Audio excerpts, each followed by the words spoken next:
I never thought my world would crumble in front of 22 executives in our company's luxury boardroom. Crystal, you're fired, my father-in-law, Walter announced, his voice cold as ice, sliding divorce papers across the polished mahogany table. My husband Jack stood beside him, smirking with satisfaction. 5 years of marriage and 8 years at Wilson Enterprises reduced to this public humiliation. I stood shakily, gathering my dignity, but as I turned to leave, chairs scraped against marble floors. Every single executive in that room stood up with me.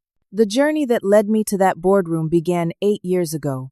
I was 26, fresh out of MIT with a master's degree in computer science and already making waves with my software innovations. Despite growing up in a middle-class household in Ohio where my dad taught high school math and my mom worked as a nurse, I had big dreams. My breakthrough came at the National Tech Innovation Conference in San Francisco, where I presented my research on advanced data security protocols. My presentation caught the attention of many industry leaders, but none more significant than Jack Wilson, the charismatic heir to Wilson Enterprises, a multi-billion-dollar tech conglomerate. That was the most impressive presentation I've seen in years, Jack said, approaching me afterward with confidence that bordered on arrogance.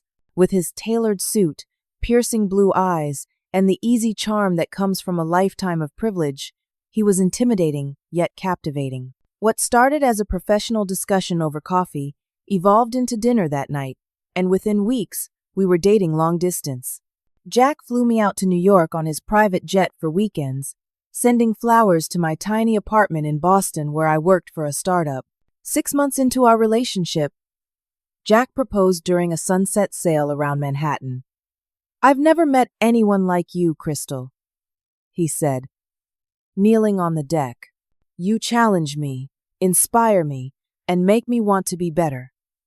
Will you marry me?" 3 months later, we were married in a lavish ceremony covered by society magazines.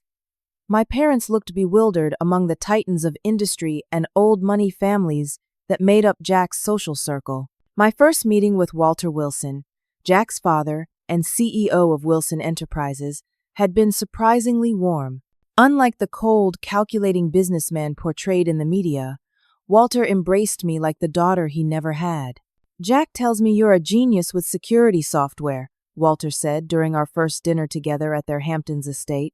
"Wilson Enterprises could use someone with your talent." I was hesitant to join my husband's family business at first. "I need to succeed on my own merits," I told Jack. "I don't want special treatment because I'm your wife." Jack respected my decision, and I continued working at my startup for another year until Walter personally offered me a position heading a new cybersecurity division. The opportunity was too good to pass up, with resources beyond what any startup could provide. After careful consideration, I accepted on one condition. "I want to be treated like any other employee," I told Walter firmly. "No favoritism, no exceptions, no shortcuts." Walter seemed impressed by my integrity. "That's exactly why we need you, Crystal. You'll bring a fresh perspective to our company culture." My first 3 years at Wilson Enterprises were magical. I built a team of brilliant engineers, developed cutting-edge security protocols, and created a revolutionary data encryption software called SecureSphere that soon became the company's flagship product. The military, major banks, and Fortune 500 companies all wanted our technology. Dorothy, Jack's mother and Walter's wife of 40 years, became my greatest ally and mentor in navigating both the company and family dynamics. Unlike Walter's public-facing charisma, Dorothy was genuinely warm and wise. "The Wilson men are brilliant, but they need grounding," she confided one afternoon during our weekly lunch. "You remind me of myself when I was younger, Crystal." Walter wasn't always the corporate titan you see today. We built this company together, though history tends to forget the women behind successful men. But last year, Dorothy was diagnosed with aggressive pancreatic cancer. She declined rapidly, and the family gathered at her bedside in their Manhattan penthouse. During a rare moment when we were alone, Dorothy gripped my hand with surprising strength. "Watch out for Walter when I'm gone," she whispered urgently. "He's not the man everyone thinks he is." Before I could ask what she meant, she slipped back into a morphine-induced sleep. She passed away the next morning. At the funeral, I watched Walter deliver a moving eulogy while shedding perfect, photogenic tears. But something in his eyes seemed calculating rather than grieving. Everything changed after Dorothy's death. Jack became increasingly distant, often staying late at the office or taking weekend business trips.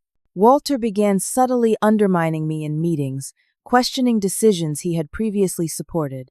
I noticed files missing from my secure server, including early designs for SecureSphere's next-generation algorithm. When I mentioned it to Jack, he dismissed my concerns.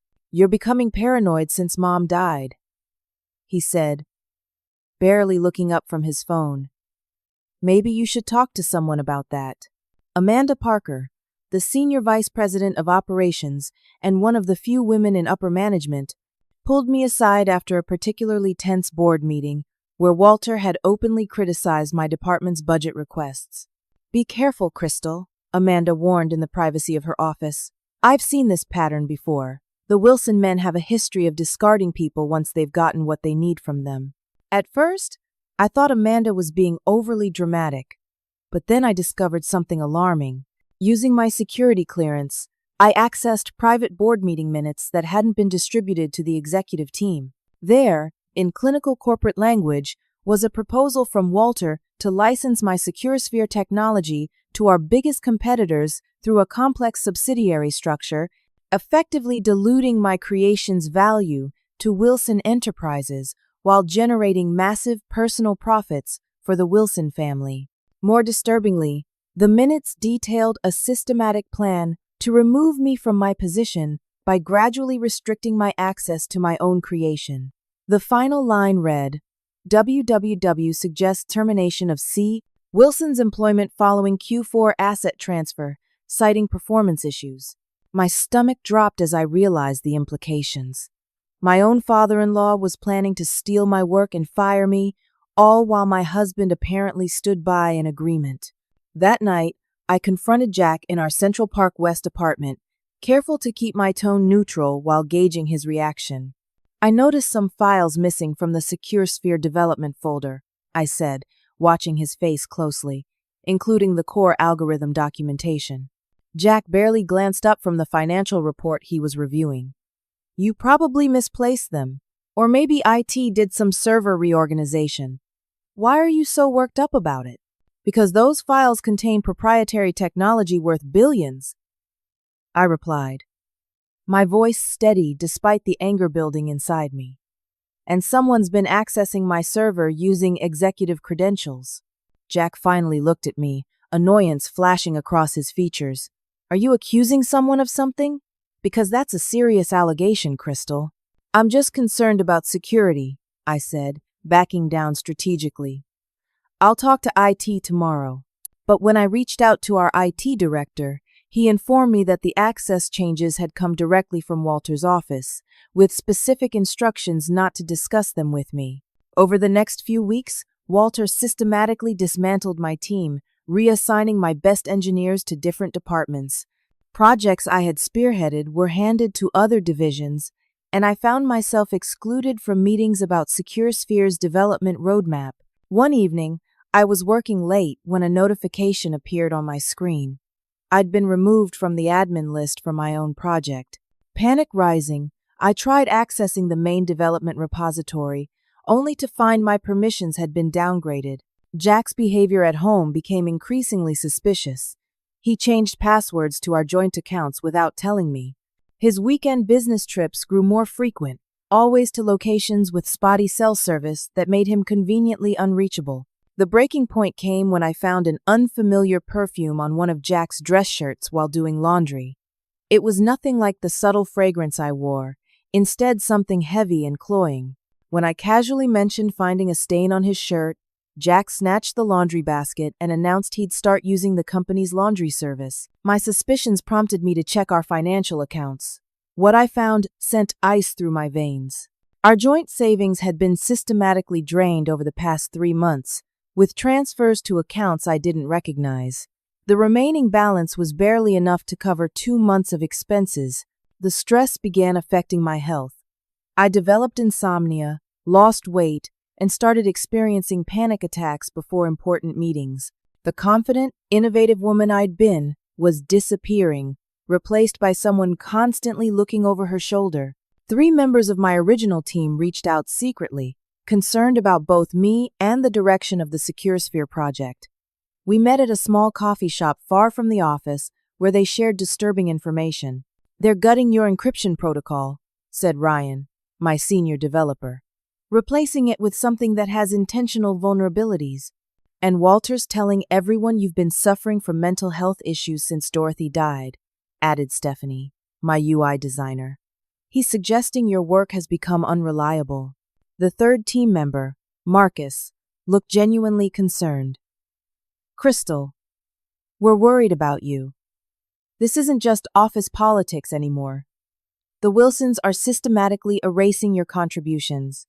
I began documenting everything, creating backups of my work on secure external servers and recording conversations whenever legally possible.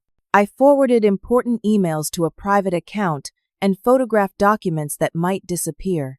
At home, the atmosphere became toxic. Jack and I barely spoke, passing each other like ghosts in our once happy home. When we did interact, he was dismissive, sometimes cruelly so. "Maybe you should take some time off," he suggested one night, his tone falsely concerned. "Everyone's noticed you haven't been yourself lately." The final blow came when I discovered Jack was having an affair with Tara Nichols, Walter's executive assistant. A late-night return to the office to retrieve documents revealed them together in Jack's office, in a state of undress that left no doubt about their relationship. I slipped away unnoticed, my heart pounding, but not before overhearing something that chilled me to the core. "Did you get access to Crystal's backup files?" Jack asked Tara. "Everything," she replied smugly. "Walter's already transferred the core technology. She won't have a leg to stand on once we're done." That night, alone in our guest bedroom where I'd taken to sleeping, I finally allowed myself to cry, not just for my failing marriage or stolen work, but for my own blindness. I had walked willingly into the lion's den, believing myself special enough to be spared. As dawn broke over the Manhattan skyline, I made a decision. The Wilsons had declared war on me, and I would no longer play the role of unsuspecting victim. The next morning, I contacted Logan Reed, a private investigator recommended by a college friend who'd gone through a contentious divorce. We met at a diner in Brooklyn, far from anyone who might recognize me. "I need documentation of my husband's activities," I explained after outlining my situation. "Financial, personal, professional, all of it." Logan, a former FBI agent with shrewd eyes and a no-nonsense demeanor, nodded without judgment. "Corporate espionage, complicated by marital infidelity. I've seen similar cases, though rarely with stakes this high." He quoted his fee, which would take a significant portion of the emergency fund I'd started building in a separate account. But I didn't hesitate. "How soon can you start?" "I already have," he replied, sliding a business card across the table. "Consider this our official meeting after I've already done preliminary research." The Wilsons have powerful enemies as well as friends. That gives us leverage. That afternoon, I reached out to Amanda Parker, the executive who had warned me months earlier. We met in Central Park, walking along winding paths where surveillance would be difficult. "I should have listened to you sooner," I admitted. Amanda's expression was sympathetic, but unsurprised. "Walter did the same thing to Dorothy, in the early days, you know. She developed the original security protocol that made Wilson Enterprises valuable to the defense sector. He took full credit and relegated her to the role of corporate wife." "Dorothy never said anything about that to me," I said, surprised. "She wouldn't have. Dorothy played the long game, building her own power base within the company. Before she got sick, she was working with some of us to restructure the corporate governance." Amanda introduced me to Stuart Reynolds, a corporate attorney who specialized in intellectual property and whistleblower cases. We met in his downtown office after hours. "What you're describing is serious," Stuart said, after I'd shown him the evidence I'd gathered. "Securities fraud, intellectual property theft, possibly conspiracy. But taking on someone like Walter Wilson requires ironclad evidence and nerves of steel. They'll come after you with everything they have. They already are, I replied calmly. I'd rather go down fighting than be erased quietly. Stewart nodded with newfound respect. Then let's build your case properly. Continue gathering evidence, but maintain appearances.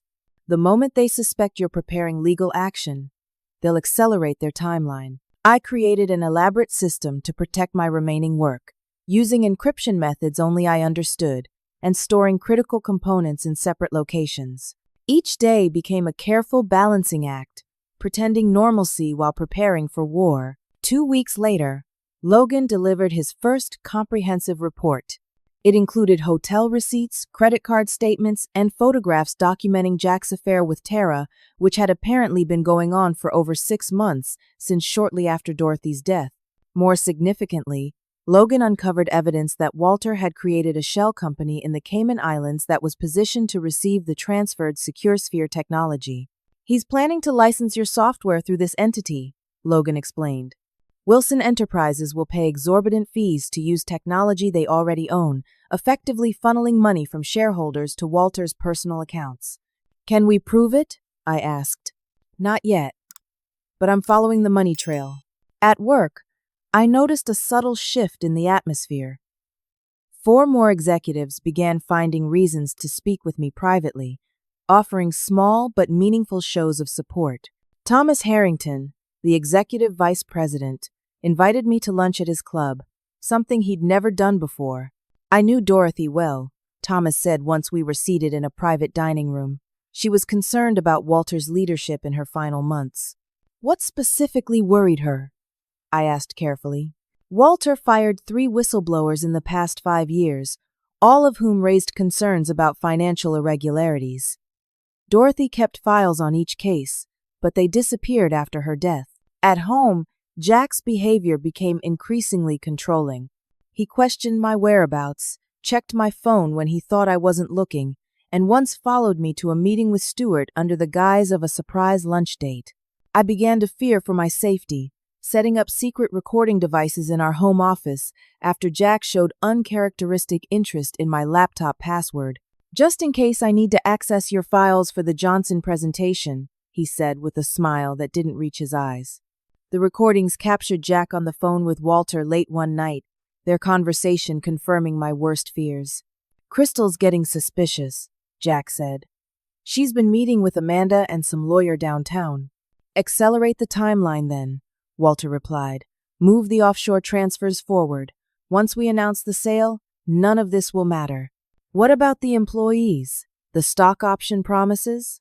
Walter's laugh was chilling. Not our problem once we've cashed out. The new owners can deal with the fallout. This revelation stunned me. Walter wasn't just planning to steal my technology. He intended to sell the entire company, leaving hundreds of employees without the promised stock options that many had accepted in lieu of higher salaries. The most disturbing discovery came unexpectedly. While searching for Dorothy's missing whistleblower files, I found references to a medical investigation that had been abruptly closed after her death.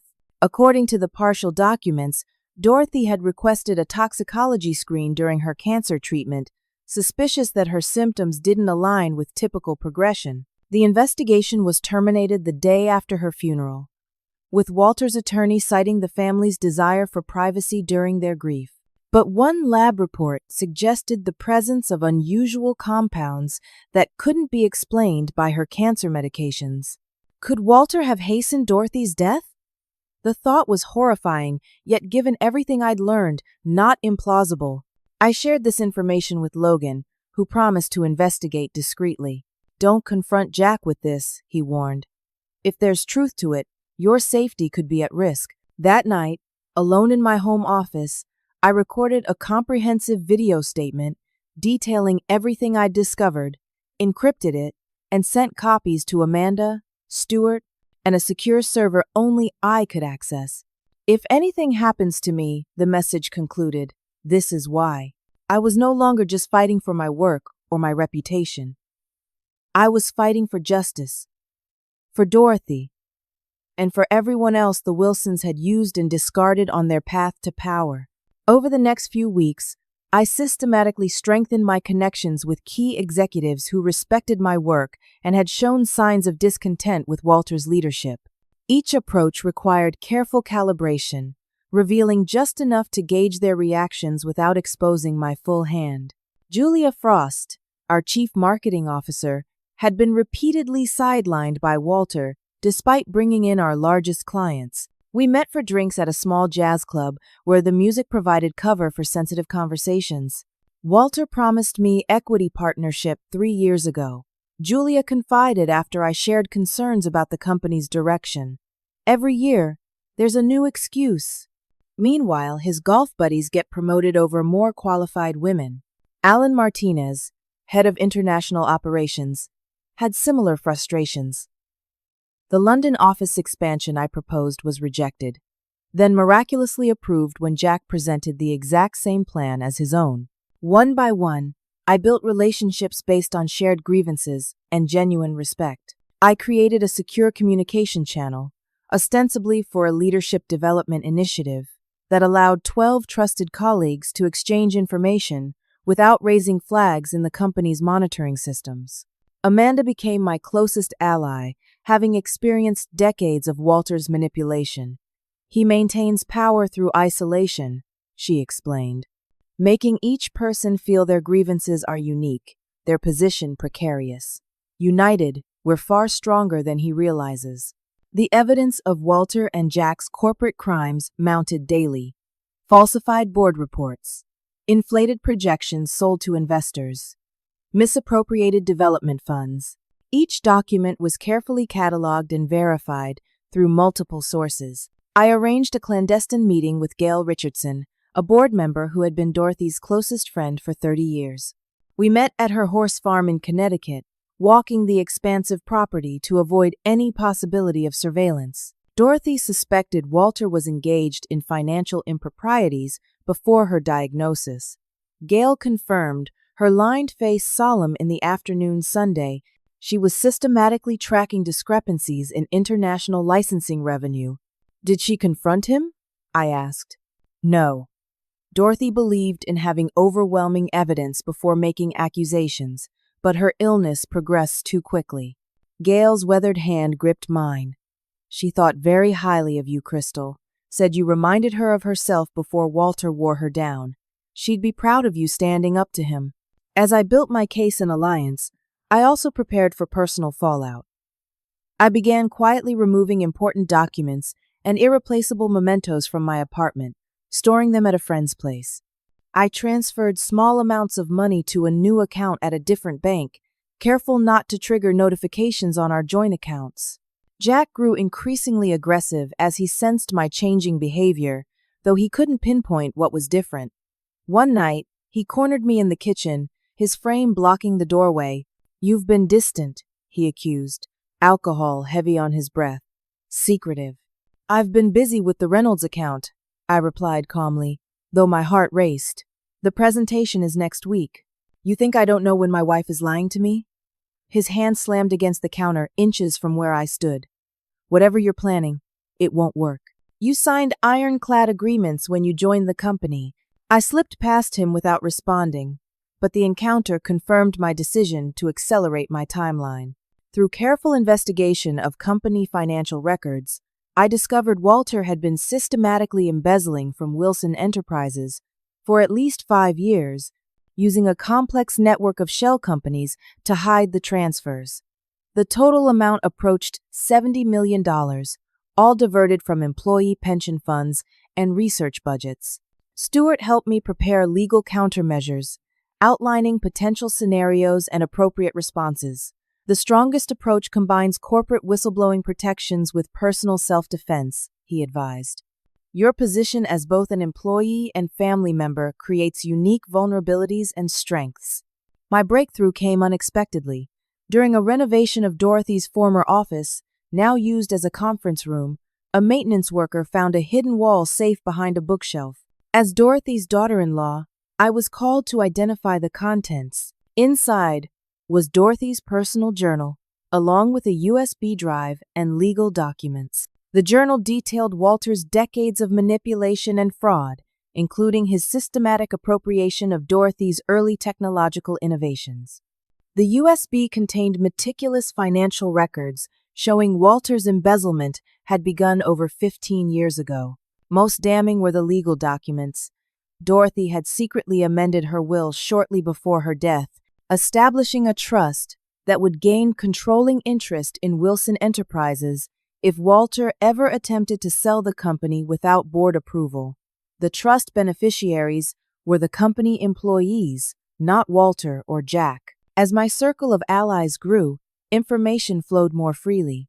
I learned Walter planned to publicly humiliate me by firing me during the quarterly board meeting, presenting falsified evidence of corporate espionage as justification. He's creating a paper trail suggesting you attempted to sell company secrets to competitors. Thomas warned me after overhearing Walter and Jack discussing strategy. They've manufactured emails and text messages that appear to come from you. With the board meeting just 2 weeks away, I worked with Stewart to prepare a comprehensive defense and counterattack. We compiled evidence of Walter's crimes, Dorothy's hidden documents, and affidavits from employees willing to testify about the toxic culture Walter had created. Gail and 2 other board members were secretly briefed on our findings, providing a crucial foothold in the company's governance structure. The night before the board meeting, I sent coded messages to 22 executives who had pledged support, confirming our contingency plans. That evening, Jack surprised me with an unexpected show of affection, bringing home dinner from my favorite restaurant and opening an expensive bottle of wine. "I've been thinking about us," he said, his charm on full display. "We've been drifting apart, and that's partly my fault. After the board meeting tomorrow, let's take some time away together, reconnect." I smiled and agreed, all while knowing his sudden warmth was merely the prelude to tomorrow's planned humiliation. For the first time in months, I felt not despair, but a calm certainty. Whatever happened in that boardroom, the truth would finally be exposed. The morning of the board meeting dawned bright and clear, a beautiful spring day that belied the storm about to break inside Wilson Enterprises. I dressed carefully in a navy blue suit that Dorothy had helped me select for my first executive presentation, a small tribute to the woman who should have been beside me. Jack maintained his solicitous act over breakfast, even offering to drive me to the office. "No need," I said lightly. "I have some early calls with the Tokyo team." His eyes narrowed slightly, but his smile remained fixed. "See you at the meeting then. I think you'll find it very interesting." The Wilson Enterprises headquarters dominated a prime block of Midtown Manhattan, its glass facade reflecting the morning sunlight. In the elevator ascending to the executive floor, I mentally reviewed our plan one final time. Everything depended on timing and maintaining composure, regardless of what Walter threw at me. The boardroom was unusually full when I arrived, with all 22 senior executives present in addition to the board members. Walter sat at the head of the massive mahogany table, Jack standing at his right hand. Both wore nearly identical expressions of anticipatory satisfaction, predators confident in their trap.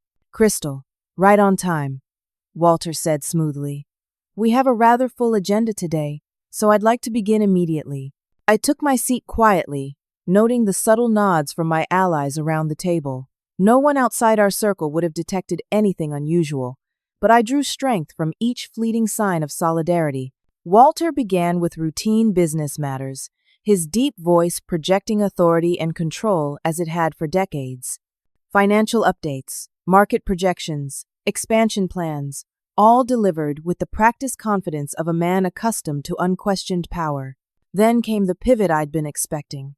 "Before we proceed to new business," Walter said, his tone shifting to somber concern, "I must address a serious matter affecting company security." The presentation screen lit up with what appeared to be emails from my company account to competitors offering proprietary information in exchange for personal payment. The forgeries were sophisticated, capturing my writing style and using details only someone intimately familiar with my work would know. These communications were discovered during a routine security audit, Walter continued, his expression a masterpiece of regretful disappointment. Subsequent investigation revealed extensive evidence of corporate espionage conducted by someone in a position of highest trust. Jack stepped forward, clicking to the next slide, showing more fabricated evidence. As head of security review, I personally verified these findings. The breach originated from Crystal's devices and accounts. He turned to face me directly, his handsome features arranged in a mask of betrayal. I can't express how deeply this hurts, not just professionally but personally. My own wife, selling our company's most valuable assets to competitors. The room remained deathly silent. I kept my expression neutral, watching the performance unfold exactly as Logan and Stewart had predicted. Walter rose to his full impressive height. Crystal, given the overwhelming evidence of your misconduct, Wilson Enterprises has no choice but to terminate your employment, effective immediately. He slid a folder across the polished table surface. Additionally, Jack has initiated divorce proceedings, citing breach of trust and contractual violations of your prenuptial agreement. Security will escort you to collect your personal items.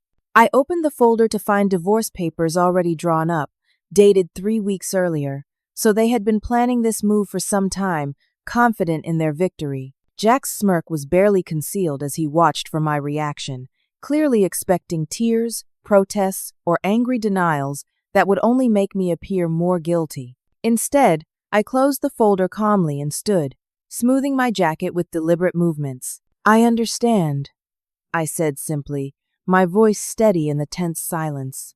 As I turned toward the door, the most extraordinary thing happened. A chair scraped against the marble floor. Then another, and another. Within seconds, every executive in that boardroom had risen to their feet. Thomas Harrington, executive vice president and 30-year company veteran, stepped forward. If Crystal goes, we all go. Walter's composed facade cracked for the first time, confusion flickering across his features. What is the meaning of this? Sit down, all of you. No one moved. The solidarity was absolute, a wall of silent resistance to his authority. This is absurd, Jack sputtered, looking frantically between his father and the assembled executives. She's manipulated you with lies. Gail Richardson stood from her board member's seat, her dignified presence commanding attention. Actually, Walter, there's another matter on today's agenda you seem to have overlooked. She nodded to the corporate secretary, who distributed folders to each board member. An emergency board vote was conducted this morning, based on evidence presented regarding your financial misconduct and breach of fiduciary duty, Gail continued, her voice unwavering. The vote was unanimous among non-conflicted members. Walter's face drained of color. What vote? This is completely irregular. The vote to terminate your position as CEO and chairman, effective immediately, Gail stated flatly. Jack's position has also been terminated, given his complicity in your schemes. Walter lunged for the folder, ripping it open to scan the contents. His hands shook with rage, or shock, perhaps both. This is preposterous. You have no grounds. We have extensive grounds, Thomas countered, including evidence of embezzlement, fraud, intellectual property theft, and corporate espionage, the real kind, not the fabricated charges against Crystal. Jack turned to his father in panic. They can't do this. Tell them they can't do this. Walter's legendary composure had completely evaporated. This company is mine. I built it from nothing. You built it with Dorothy's technology and ideas? I said, speaking for the first time since standing. You built it on stolen innovation and the exploited talent of hundreds of employees. And now, it's no longer yours. As if on cue, the boardroom doors opened, and 4 members of the security team entered. Not the regular corporate security, but an external team hired secretly by Stewart and Thomas.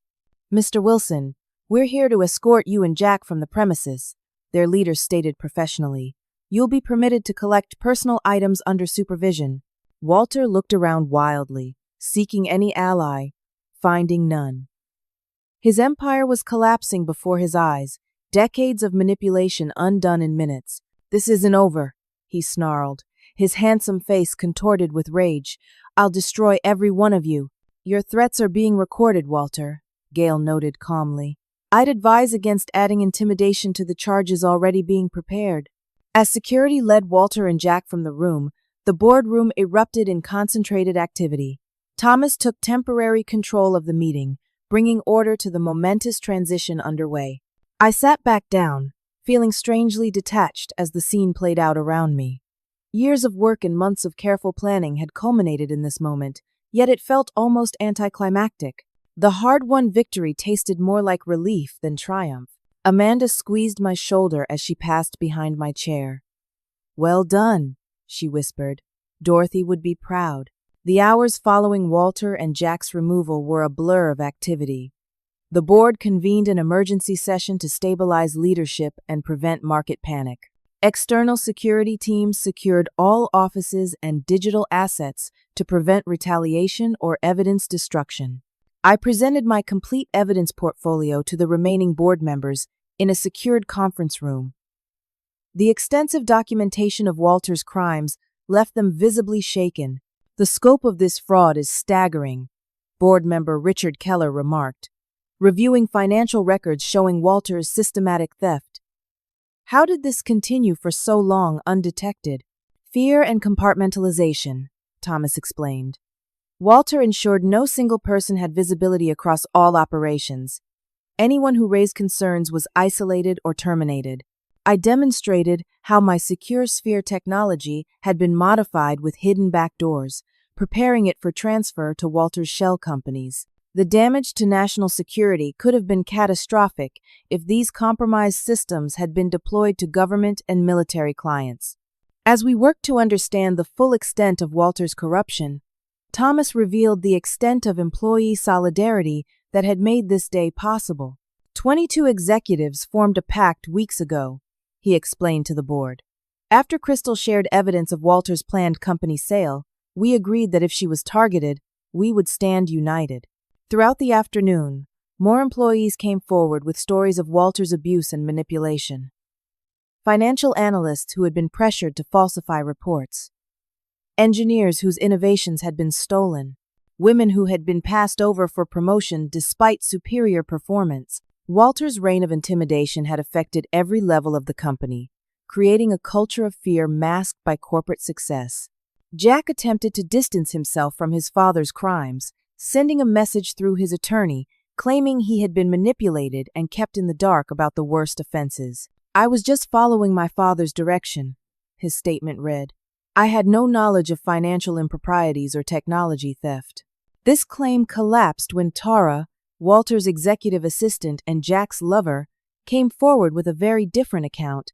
After being detained, trying to delete files from the executive server, she offered full cooperation in exchange for immunity from prosecution. Walter and Jack were equal partners, she revealed in a recorded statement. Jack handled the technical aspects of stealing Crystal's work, while Walter managed the financial arrangements. They've been planning this for over a year, since before Dorothy's death.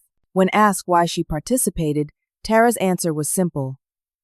Jack promised we would be together after Crystal was gone, with millions from the technology sale.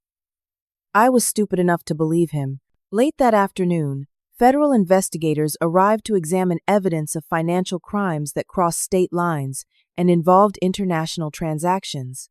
The seriousness of their questioning made clear that Walter and Jack potentially faced criminal charges beyond civil liability. In the midst of this chaos, I was called to a private meeting with the board. Gale, acting as interim chair, got straight to the point. "Crystal, the board unanimously requests that you step in as interim CEO while we stabilize the company." The request stunned me. "I'm a technical expert, not a chief executive. You're the architect of our most valuable technology," Thomas countered. "You've demonstrated extraordinary leadership in exposing this corruption, and you have the trust of the entire executive team. Most importantly," Gale added softly, "Dorothy wanted this. In her amended will, she specifically named you as her preferred successor should Walter prove unfit." Overwhelmed, I asked for 24 hours to consider the offer. My world had transformed so completely in a single day that I needed time to regain my bearings. That evening, As I sat alone in Amanda's guest room, having decided not to return to the apartment I had shared with Jack, Logan called with disturbing news. "We found evidence suggesting Dorothy's death wasn't entirely natural," he said grimly. "The unusual compounds in her toxicology report match a substance that accelerates cancer progression. It's experimental, nearly undetectable, and Walter had connections to the research facility developing it." "Are you saying he poisoned his own wife?" The horror of this possibility left me breathless. "I'm saying there's enough evidence to warrant reopening the investigation into her death.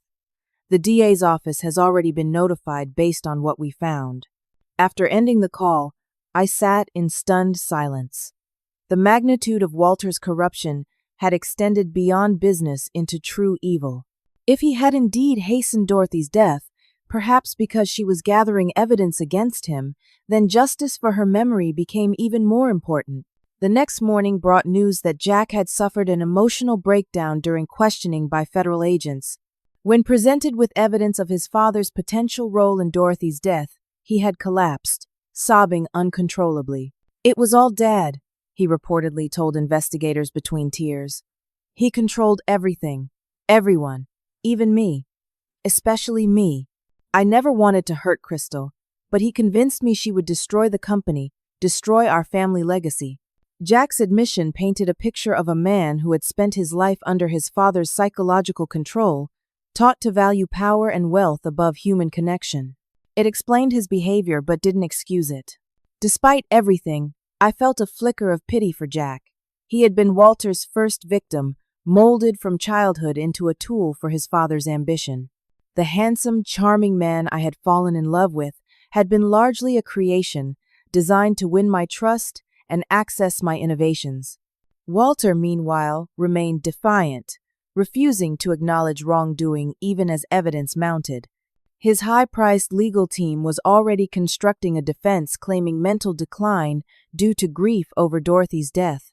As the week progressed, the full scope of Walter's crimes became clearer. Beyond the theft of my technology and financial fraud, he had been systematically manipulating stock prices through false press releases and selective disclosures to friendly analysts. Dorothy's hidden safety deposit box, accessed through court order, contained the final pieces of evidence needed to complete the picture.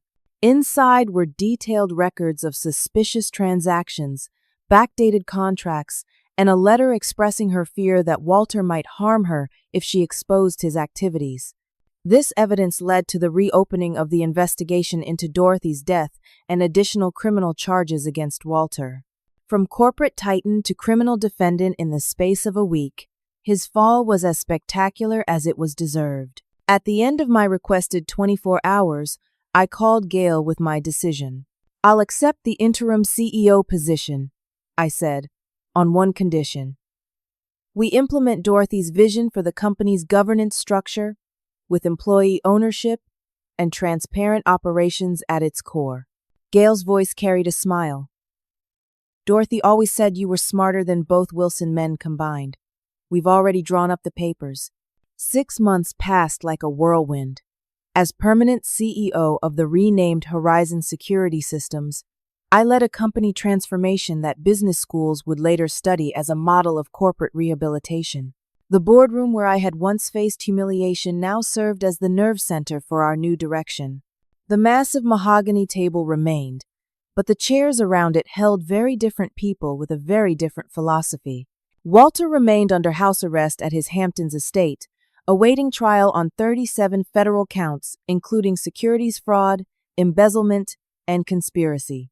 His legal team had abandoned the mental decline defense after prosecutors produced recordings of him coherently threatening former employees to stay quiet. The investigation into Dorothy's death continued, complicated by the passage of time, but proceeding with methodical care. Whatever the outcome, the truth of Walter's character had been exposed to the world. Jack had accepted a plea deal in exchange for testimony against his father. His sentence included restitution, community service, and mandatory psychological counseling. Our divorce was finalized quickly, with Jack relinquishing all claims to my innovations and intellectual property. In our last conversation before he left for a minimum security facility in upstate New York, Jack had seemed smaller somehow, stripped of his inherited arrogance. "I did love you, Crystal," he said quietly. "In my way. As much as I knew how." "I believe you," I replied, feeling nothing but distant pity for him. "But your way of loving was about possession, not partnership." With the Wilson men removed from power, we rebuilt the company according to Dorothy's original vision. The 22 executives who stood with me that fateful day now formed a leadership council with real decision-making authority alongside the board. We implemented an employee ownership program, distributing 30% of company shares to the workforce based on years of service and contribution. The immediate effect was a surge in innovation and morale, as people finally reaped the rewards of their creativity and hard work. Secure Sphere was restored to its original, secure design, and quickly regained market confidence. Government contracts that had been jeopardized by Walter's tampering were renewed under enhanced transparency provisions. My personal transformation paralleled the company's. The betrayal I had experienced left deep wounds, but also forced me to discover reserves of strength I hadn't known I possessed. The shy engineer who had once been dazzled by Jack's charm had become a leader respected for both technical brilliance and ethical backbone. In Dorothy's honor, we established the Wilson Foundation for Ethical Business Practices, funded by recovering Walter's embezzled millions. The foundation provided scholarships and mentorship to women in technology, with special focus on helping them protect their intellectual property. Unexpected joy entered my life when Logan Reed, the private investigator who had helped expose Walter's crimes, asked me to dinner 6 months after the boardroom confrontation. Our professional relationship had evolved into friendship during the investigation and now blossomed into something more. Logan's straightforward integrity was refreshing after the Wilson family's layers of deception. "What you see is what you get with me," he often said. "No family fortune, no corporate empire, just a man who believes in finding the truth." On the anniversary of Dorothy's death, I hosted a company gathering to unveil a memorial in the headquarters lobby. A simple plaque acknowledged her as the co-founder whose innovations had built Wilson Enterprises, recognition long overdue. Dorothy once told me to watch out for Walter when she was gone. I said in my address to the assembled employees. But what she really did was prepare me to continue her work when the time came. She saw in me what I couldn't yet see in myself. Just as she saw the potential in each person here, I looked around at the faces of those who had stood with me in that boardroom, who had risked their careers and security to support what was right. We lost a company that day, but we found something more valuable, a community built on mutual respect and shared purpose. Walter believed business was about domination, about winners and losers. We're proving every day that true success comes from collaboration, from recognizing that our strength lies in our connections to each other. Thomas raised his glass in a toast to Dorothy's vision, finally realized. Later that evening, as we celebrated our company's rebirth, I reflected on the journey that had brought me here. The naive young engineer dazzled by wealth and power was gone, replaced by a woman who understood that true worth comes not from titles or bank accounts, but from integrity and the courage to stand for what's right. The betrayal that had nearly destroyed me had instead transformed me. And in that transformation, I had found not just professional success but authentic connection to the people around me, the family I had chosen rather than the one I had married into. Sometimes, life's greatest losses clear the path to our most meaningful victories. Sometimes, we must be broken open to discover the strength waiting within us. And sometimes, when we stand up for ourselves, we find we're never really standing alone. Have you ever had to stand up against someone who tried to take credit for your work or undermine your success? How did you find the courage to confront them, and did others support you in that moment? Please share your experiences in the comments below.